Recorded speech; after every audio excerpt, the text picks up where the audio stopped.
Boa noite. A gente começa o Repórter Brasil de hoje falando da decisão do Supremo Tribunal Federal que derrubou a prisão após a segunda instância.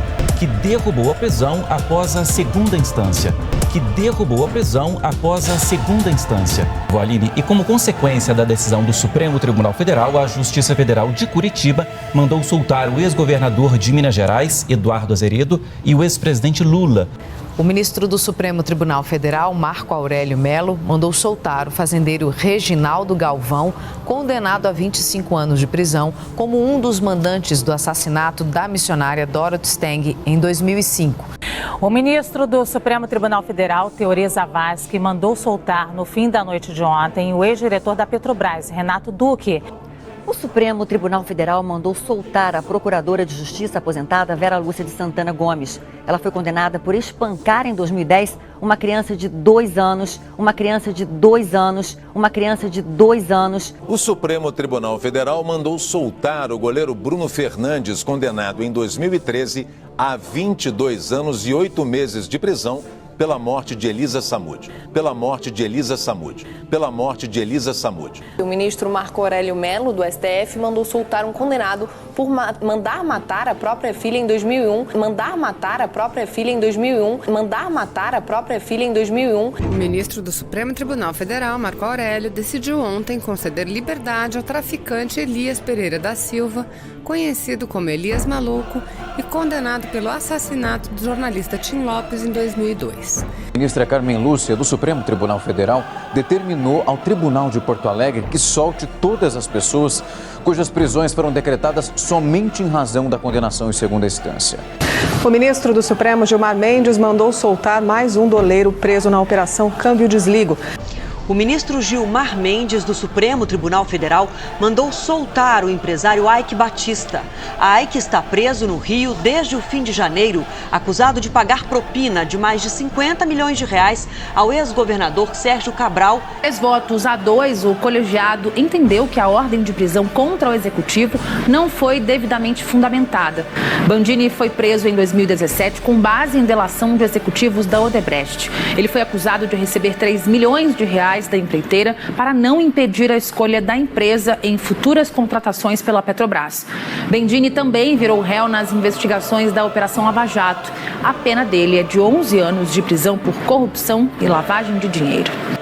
Vamos falar agora sobre o ministro do Supremo, Gilmar Mendes, que mandou soltar o ex-presidente da Dersa e ex-secretário do governo Alckmin, Laurence Casagrande Lourenço. O ministro do Supremo Tribunal Federal, Gilmar Mendes, concedeu habeas corpus ao prefeito de Mauá, Átila Jacomussi. Ele estava preso desde o dia 13 de dezembro, quando foi deflagrada a Operação Trato Feito, que investiga desvios em contratos firmados pela administração do município, localizado na região do Grande ABC. O ministro do Supremo Tribunal Federal, Gilmar Mendes, mandou soltar mais 4 investigados por envolvimento no esquema de corrupção no setor de transportes do Rio de Janeiro. Leles e Barata Filho foram presos pela primeira vez em julho na Operação Ponto Final, um desdobramento da Lava Jato no Rio. O ministro Gilmar Mendes já havia determinado que os dois fossem soltos em agosto, mas novas decisões judiciais os mandaram de volta para a prisão. Gilmar, então, determinou medidas cautelares para a soltura. As decisões do ministro do STF sempre estiveram em meio a polêmicas. Gilmar foi padrinho de casamento da filha de Jacó Barata. O noivo era Francisco Feitosa Filho, sobrinho da mulher de Gilmar. O casal Garotinho é libertado pelo ministro Gilmar Mendes do Supremo Tribunal Federal do Rio de Janeiro, Rodrigo Viga. A decisão foi tomada na noite desta quinta-feira pelo ministro do Supremo Tribunal Federal, Gilmar Mendes. O ministro Gilmar Mendes, do Supremo Tribunal Federal, mandou soltar o ex-diretor da estatal paulista Dersa, Paulo Vieira de Souza. Conhecido como Paulo Preto, ele é apontado como operador de propinas do PSDB e está preso há um mês, acusado de desviar recursos de obras do governo de São Paulo. O ministro do Supremo, Gilmar Mendes, mandou soltar mais um doleiro preso na Operação Câmbio Desligo, desdobramento da Lava Jato no Rio de Janeiro. Para Gilmar Mendes, não há elementos que justifiquem a prisão preventiva de Marcelo Rezezinski. Ele foi denunciado por envolvimento em um esquema de lavagem de dinheiro ligado ao ex-governador Sérgio Cabral. O grupo de 60 doleiros teria movimentado o equivalente a 6 bilhões de reais. É o sexto de 33 presos da Operação Câmbio Desligo que Gilmar Mendes manda soltar. Adriana Anselmo é quadrilheira. Ela usou seus conhecimentos de advogada e o seu temperamento para agir ativamente na quadrilha, repito, que saqueou todos os cofres do Rio de Janeiro. Pois bem, ela estava presa merecidamente no mesmo presídio que acolhe o seu marido. Até que hoje, mais uma vez, Gilmar Mendes acionou a sua usina de habeas corpus para libertar a mulher de Sérgio Cabral.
Antes, algumas observações preliminares, né? A prisão do deputado, ela é arbitrária, ela é inconstitucional, como a gente já falou aqui ao longo da semana, com leitura dos dispositivos da lei e citação de doutrina, né? Então, tudo que decorre dessa prisão, na verdade, é juridicamente nulo, é sem efeito, ou seja, a ilegalidade não está no uso do celular, a ilegalidade está na prisão, e é importante a gente não inverter os valores, né? Outro ponto, né, para ilustrar. Há pouco tempo, um político muito popular participou de um esquema que roubou bilhões de reais do povo brasileiro. Esse corrupto ele foi condenado em múltiplas instâncias, em múltiplos processos. Só que ao invés de ser tratado como o criminoso comum que ele é, ele foi agraciado com diversos privilégios. Por exemplo, a sua pena no regime fechado, devidamente abreviada pelo STF, se deu como um hóspede no dormitório de uma superintendência da Polícia Federal. Então, segundo uma matéria da revista Veja, esse corrupto condenado se alojou numa sala de 15 metros quadrados, adaptada adaptada como suíte. A sala tinha porta destrancada, roupa de cama especial, armário com troca de roupa, mesa e cadeira para recepcionar os convidados, espaço de dispensa para alimento e bebida e, pasmem, TV de plasma. O espaço era tão confortável que de lá esse criminoso comum organizou a campanha presidencial do seu partido em 2018 e recebeu os jornalistas amigos para aquelas entrevistas exclusivas. Então o espectador vai se lembrar que na época a imprensa em geral era bem silente, né, bem quietinha em relação a esses benefícios indevidos e poucos denunciavam os favores do Estado a esse presidiário hóspede, que em última análise é um grande ladrão de dinheiro do povo brasileiro. E eu nem preciso citar o nome desse criminoso privilegiado, porque o público sabe muito bem quem é o corrupto de estimação favorito do jornalismo nacional. Pois bem, hoje nós temos um parlamentar investigado que, independentemente do seu caráter, das suas ideias, da sua biografia, ele foi preso ilegalmente num ato claro de casuísmo e abuso de autoridade vedado pela Constituição. Mas ao invés de mostrar ao público o absurdo jurídico dessa prisão, a imprensa brasileira parece optar por denunciar com prioridade, com alarde, a apreensão dos celulares na cela do parlamentar, criticando, o seu acesso ao pátio da carceragem e a sua interação aí com seus apoiadores. Gente, isso é o equivalente moral a criticar uma pessoa que está apanhando de 11 agressores por ela ter cuspido neles. Inversão de valores. Mas a real é que chega a ser cômico esse duplo padrão, viu, Evandro? Sobre os privilégios, aqueles privilégios nababescos desfrutados pelo corrupto de estimação, nem um pio. Agora, sobre as pequenas concessões carcerárias ao deputado bolsonarista preso ilegalmente, aí vem uma revoada de gralhas. Aliás, tentar fazer aqui o trava-língua, são gralhas gralhando contra a sua própria liberdade de gralhar. Ou vocês acham bacana que vídeos de críticas às autoridades sejam usados permanentemente para decretar prisão em flagrante de gente que tem coragem, que tem hombridade para contrariar os interesses dos poderosos de Brasília ou dos tribunais, Certas gralhas estão tão distraídas na sua militância lá contra o presidente da República e tudo que pode ser associado a ele, que não percebem as consequências dessa escalada do autoritarismo do STF. Então, as gralhas, elas relevaram a ilegalidade do inquérito das fake news porque as investigações miravam apoiadores do presidente. E quando a PGR tentou arquivar esse procedimento ilegal, ela não encontrou gralhas para gralhar a seu favor. Aí vem o ministro Alexandre de Moraes, carrasco da liberdade de expressão, e começa a suspender contas em redes sociais, exatamente como ele fez agora. E isso tem nome, censura. Mas era a censura de bolsonaristas. Então, as gralhas aceitaram quietinhas esse abuso mais uma vez. E daí, óbvio, animado com a complacência das gralhas, o doutor Alexandre foi além. Ele censurou uma matéria da imprensa nacional, da revista Cruzoé, que fazia menção a um documento da extinta Lava Jato, no qual constava que o ministro Dias Toffoli era conhecido no Odebrecht pelo codinome amigo do meu pai. Só que na época, a revista e o seu site mãe, o Antagonista, não eram anti-bolsonaristas. Por isso as gralhas não gastaram muita saliva. Então, depois de censurar, chegou a hora de fazer o quê? De prender. Então, violando o devido processo legal, eles encarceraram um jornalista, mas eles chamaram ele de blogueiro bolsonarista. Então, isso já foi ração suficiente para acalmar as gralhas de plantão. E aí, como deu certo, inventaram um jeito de prender em flagrante o parlamentar que mais atacava o Supremo. Claro que tiraram o vídeo do ar para garantir que ninguém soubesse realmente o que ele disse. Quantos de vocês assistiram ao vídeo? E pior que funcionou, porque o Canto das Gralhas reproduziu com perfeição a partitura escrita pelo STF. E aqui a gente chega nesse último escândalo desse inquérito que é inconstitucional, que é excluir as redes sociais de um parlamentar ou de qualquer pessoa. Isso é uma mordaça virtual, é calar uma voz antes que ela possa se expressar, é censura vedada pelo artigo 5º da Constituição, e aqui eu faço questão de ler os incisos. Inciso 4, é livre a manifestação do pensamento, sendo vedado o anonimato. Inciso 9, é livre a expressão da atividade intelectual e de comunicação, independentemente de censura. E para todos aqueles casos de abuso dessa liberdade de expressão, a própria Constituição tem o remédio. Inciso 10. São invioláveis a intimidade, a vida privada, a honra e a imagem das pessoas, né? Assegurado o direito à indenização pelo dano decorrente da sua violação. Isso que o Código Penal ainda oferece proteção criminal adicional para esses casos quando há injúria, difamação e calúnia. Portanto, a censura é inconstitucional e, mais importante, censura é imoral. Imoral, talvez não para as gralhas, essas não vão dar nenhum pio, mas quem for jornalista de verdade vai fazer barulho e não vai aceitar censura, independente de contra quem ela for.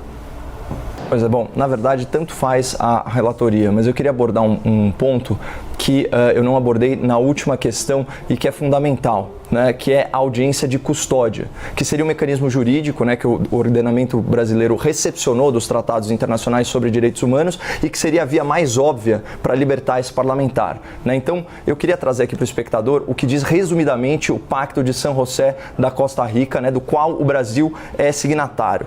Toda pessoa presa deve ser conduzida sem demora à presença de um juiz e tem o direito de ser julgada em prazo razoável ou de ser posta em liberdade sem prejuízo de que prossiga o processo. A sua liberdade ela pode ser condicionada a garantias que assegurem o seu comparecimento em juízo. Portanto, a audiência de custódia ela tem como finalidade, né, avaliar a legalidade e a necessidade da prisão enquanto corre o processo. E de acordo com o artigo 310, se não me engano, do Código de Processo Penal, o juiz que recebe o auto de prisão em flagrante, ele só vai ter 3 alternativas. Ele relaxa a prisão, se verifica que a prisão é ilegal, ele concede liberdade provisória ao preso ou ele converte a prisão em flagrante em prisão preventiva, né? Isso se as outras medidas cautelares forem insuficientes, medidas como monitoração eletrônica. Aí eu deixo uma pergunta. Alguém acha que existe qualquer risco desse deputado não comparecer em juízo se ele tiver de tornozeleira? Né? Então a possibilidade da medida cautelar por si só já justificaria a soltura do parlamentar, como é o caso de tantos corruptos condenados soltos pelo STF, inclusive com direito a passaporte.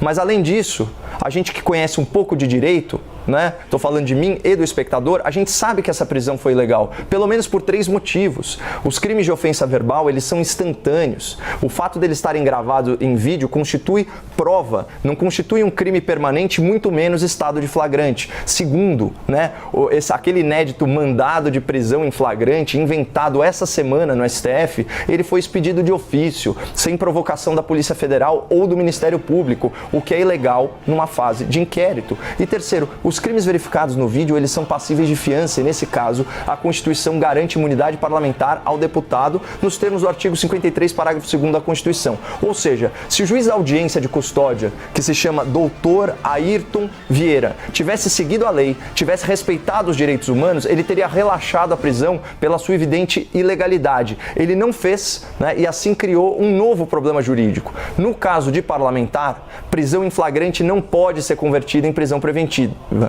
Ou seja, hoje nós temos um deputado federal preso pelo STF por tempo indeterminado, sem qualquer base legal, a título de, e aqui eu cito aspas, custódia cautelar.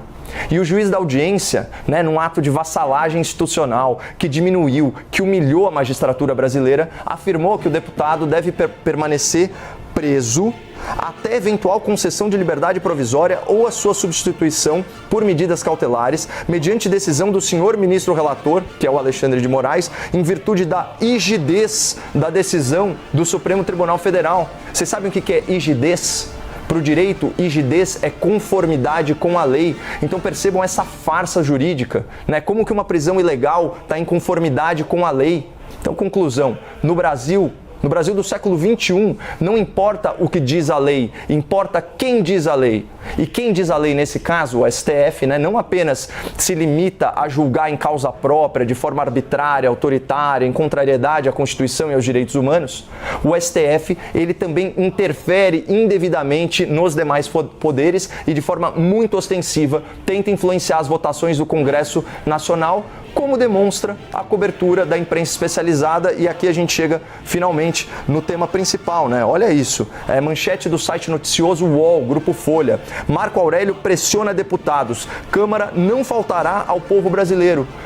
Né? E o que seria faltar ao povo brasileiro, de acordo com o elevadíssimo entendimento do ministro? A Câmara votar pela revogação de uma prisão ilegal decretada pelo STF.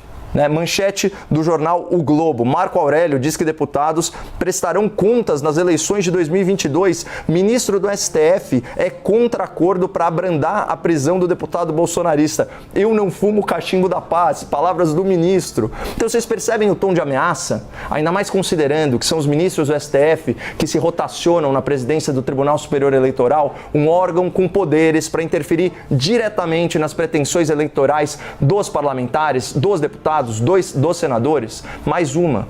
Eu estava assistindo lá, reparei na fala inicial da entrevista exclusiva do ministro Gilmar Mendes aqui para a CNN Brasil. Ele disse o seguinte: eu espero que a Câmara avalie a gravidade da situação e que, de fato, considere aquilo que foi decidido pelos 11 votos do plenário do Supremo Tribunal Federal. Em outras palavras, o Gilmar Mendes, ele tira o foco da legalidade, e da Constituição e orienta a atenção dos parlamentares para aquilo que foi decidido pelo seu tribunal.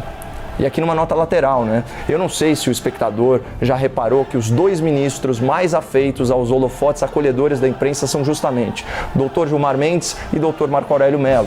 Os dois parecem apaixonados pelo som da própria voz, de tanto que se manifestam fora dos autos. E dada aí a sua vocação pessoal para chamar a atenção, eles acabam se tornando os embaixadores informais do STF na mídia.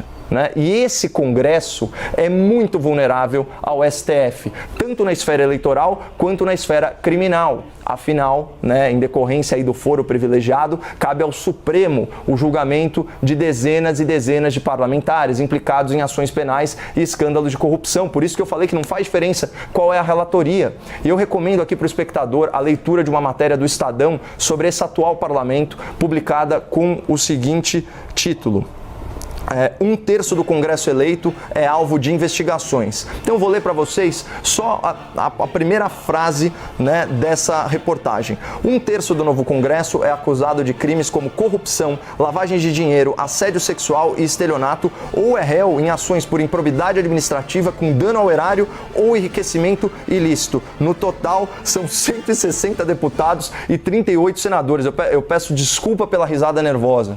Esses são os fatos. Então, a partir dos fatos, vamos raciocinar um pouco. Vocês acham mesmo que esses parlamentares, independentemente da relatoria, você acha que esses parlamentares vão votar com independência contra os interesses dos seus próprios juízes no STF? Vocês acham que políticos corruptos não enxergam no Supremo um aliado fundamental para a manutenção da sua própria impunidade, pela demora, principalmente na avaliação dos processos, no trâmite dos processos? Portanto, para responder objetivamente às perguntas, a relatora ou o relator, quem quer que vá relatar, provavelmente agirá de acordo com a covardia de um Congresso que é refém do STF e teme retaliações nas esferas eleitoral e penal. E dificilmente a Câmara vai agir conforme a lei, revogando a prisão arbitrária do deputado. Não, esse placar, se bobear, vai ser mais elástico. Ele será sacrificado no altar da inconstitucionalidade pelo STF. E esse ritual se dará com a cumplicidade do parlamento e sob os aplausos de uma certa imprensa que manipulou a opinião pública para concordar com esse abuso de autoridade. E só para constar de novo, para fechar a semana, eu estou fazendo uma defesa da correta aplicação da lei, da observância da Constituição e do respeito aos direitos humanos. O meu argumento não é uma defesa do caráter desse deputado, nem das suas ações, nem da sua biografia. Agora, prender uma pessoa deve ser sempre um juízo jurídico, não um juízo político e muito menos um juízo moral. Então, é por isso que eu não vou me calar sobre esse fato e muito menos aplaudir os abusos de autoridade do STF, ainda que eu não tenha simpatia pessoal por esse congressista em particular.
Supremo manda soltar o Lula ou o Supremo não existe mais. E com o fim do Supremo acaba também o Congresso Nacional. Mas ele não dispõe do poder para, eventualmente, exercer uma política pública de caráter genocida.